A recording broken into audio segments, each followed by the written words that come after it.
पिछली बार जैसे 74 और 43 थे ये, तो दोनों मिला के भी बहुमत नहीं पा रहे थे, 122 का आंकड़ा नहीं पार कर रहे थे। इस बार इन्हीं दोनों को मिलाकर 122 से बहुत अधिक सीटें मिलने वाली हैं, ये इसको तय मान लीजिए। अब देखें, ये इंटरेस्टिंग बात इन्होंने कह दी, तो इसमें सीट वाइज आंकड़ा भी दिया है जीवीसी ने पोल में।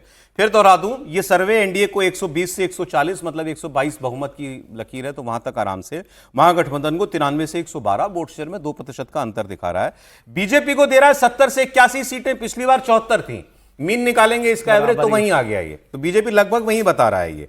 आरजेडी को इस बार दे रहा है 69 से 78, उसको पिछली बार 75 मिली थी, तो वो भी कमोबेश वहीं पर। दोनों मतलब बड़ी पार्टियां लगभग वहीं खड़ी हुई दिखाई दे रही हैं। 69 से 78, बीजेपी 70 से 81, आरजेडी 69 से 78। आगे देखिए साहब, जेडीयू 42 से 48, तो ये भी वही है जहां पिछली बार थी। 43 सीट आई थी पिछली बार, ये करें इस बार।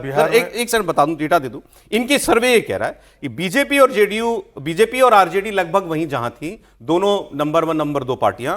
नंबर 3 पर जेडीयू जैसे पिछली बार थी उसी लगभग 50 से नीचे, और ये नीतीश कुमार के लिए खराब प्रदर्शन माना जाता है अगर उनकी सीटें 50 के नीचे रह जाती हैं तो। 101 सीट वो लड़ रहे हैं। एलजेपी रामविलास 5 से 7 सीटें, पिछली बार अलग लड़े थे तो 1 सीट मिली थी, इस बार कितनी लड़ रहे हैं सर? 29 सीट में 28, एक तो वो हो गया, चले तो 28 मान लें, 28 में 5 से 7, तो ये तो बड़ा खराब स्ट्राइक रेट है, कोई ठीक तो नहीं है। हम पार्टी को 2 सीटें, पिछली बार 4 मिली थी, तो हमको 2 का नुकसान।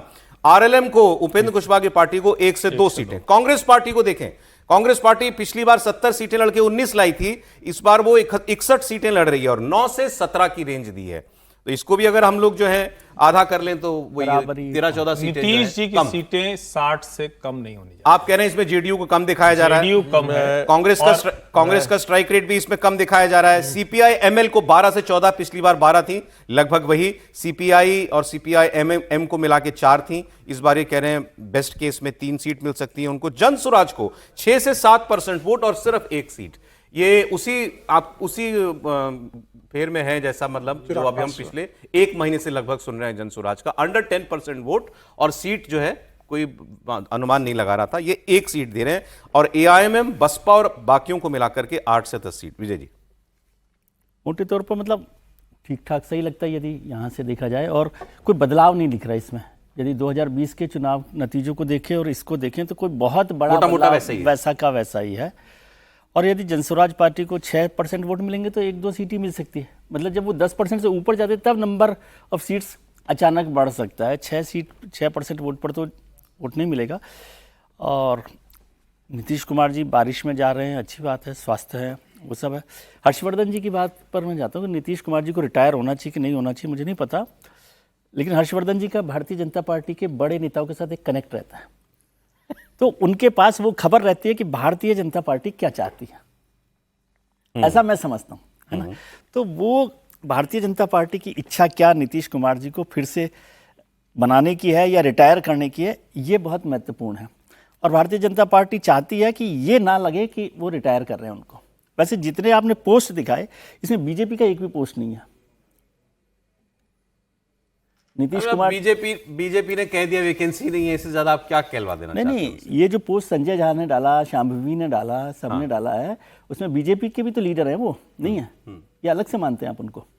तो बीजेपी ने उनके स्वास्थ्य को लेकर या इतनी बड़े शो किया उसको लेकर नहीं हुआ।